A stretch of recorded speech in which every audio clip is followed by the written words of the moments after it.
Okay, so this is my video response to questions to atheists from theists. It's a supposed challenge. Okay, so I'm an atheist. I've been an atheist for, say, 6 or 7 years. Your first question was, is there such thing as absolute truth, and what are some absolute truths? And I mean, if absolute truth is just things that are true for everyone, then that's pretty easy. You will die. That is true. There is no denying that. You will die. And some people say taxes are an absolute truth, but I think that's kind of a joke. And really, it depends, like, what is true and what is absolutely true depends on who you ask. So it's kind of an opinion question and not really fair for a generalized community like atheists. The universe is unchanging and all-powerful. Describes God. It's impossible to prove no God, therefore you can't prove there is no God. I have summaries of what you said. The burden of proof isn't on the atheist to prove that there is no God. The burden is proof is on the person who claimed that there is something. Like, I can fly faster than the speed of light. You just can't see it. Like, did you see that? I just did it. I mean, you don't really buy that, do you? But you can't prove that I didn't fly faster than the speed of light. Therefore, I must be able to. That's not a good answer. In the scientific community, burden of proof is on the person who claims something to be, not something to not be.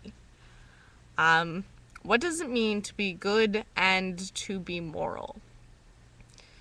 Well, I mean, I think one of your things was,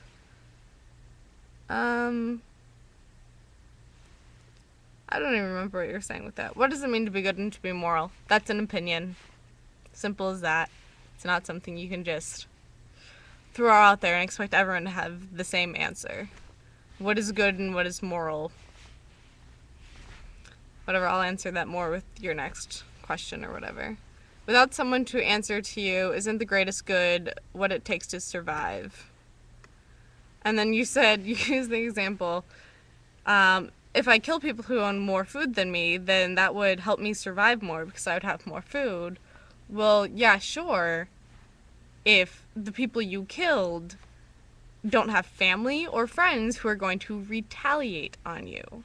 Like, the reason why we can't just kill people randomly, like, why we know we can't do that, is because we will probably get killed in return. We have laws for kind of that reason. And, like, you can't just... There are consequences to a lot of actions, and for most people, we can logic through that and think, okay, if I do this, what would the consequences be? It doesn't have to be you're going to hell. That is not a good enough consequence. It's not immediate. Let's see. Oh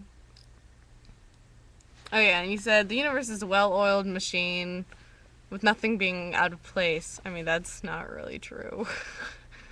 Everything is perfect, so obviously God made it. How unperfect do you feel when you bite your lip or your tongue when you're chewing? Just a basic human act, and you bite your lip or your tongue like, oh, I forgot where my lip was. I can't claim that it's mine. Somebody else said that, but it's like, why do we have something in our body that can kill us, but we don't need it? Why are there diseases? Why is there AIDS? Like, how is that perfect? How is this a perfect universe with stuff that sucks? And you said if it's your first time seeing the universe, isn't it more plausible for us to believe that there would be one being who designed the whole universe as opposed to a bunch of random acts? if it's our first time seeing the universe, then we obviously haven't had time to do any scientific research and see how evolution and the Big Bang and different scientific things worked. So yes, it's our first time seeing a universe. We're going to be like, wow, that's amazing. What else? Products of random acts. Why should we believe that the random acts, like the Big Bang was random, and it came to create all this other random stuff and accidental stuff, and he used accidental a lot. That really didn't make any sense, but we'll let that one slide. Why should we believe them to be true? Well, science. I think that's a pretty good, simple answer for that question. Science. Science proves things to be true, or not true. If there is no God, why do you spread the news of atheism? To prevent the bad acts of religion. There are some good parts of religion, like some people are only good because they believe they'll be in hell otherwise. But all the discrimination that goes against and the killing based on religion, and it's, if you don't have a religion, you can't do anything because of the religion. Does it take faith to be an atheist? I mean, depends on what your definition of faith is. I don't think it really takes faith to be an atheist because atheism is changing depending on science. It takes proof to be an atheist, but